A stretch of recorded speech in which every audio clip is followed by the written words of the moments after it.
அப்போ நான் பார்த்த பாருங்க உனக்கு பிடிக்கல. ஆமாப்பா. நீ விரும்புகிற பொண்ணை நான் உனக்கு கல்யாணம் பண்ணிக்கணும், அப்படித்தானே? ஆமாப்பா. வெளியில குமாரோட பையன்னா உனக்கு எவ்வளோ கௌரவமா இருக்கு. ஆமாப்பா. நீ விரும்புகிற பொண்ணோட கல்யாணம் பண்ணிக்கிட்டா ஏன் கௌரவம் எல்லாம் என்ன ஆகுறது?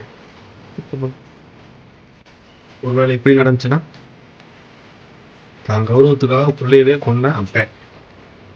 இது எப்படி இருக்கு? ரொம்ப பைத்தியக்காரத்தனமா இருக்குப்பா. மனுஷன்ப்பா. ஏய், நீ என்னடா உன் அப்பன் தான்டா உன்னை கொல்ல போறான், அப்பன்கிட்டே சாரி கேட்குற?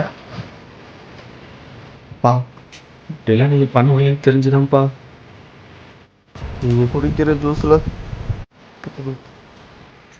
விஷம் கலந்துட்டேன்ப்பா.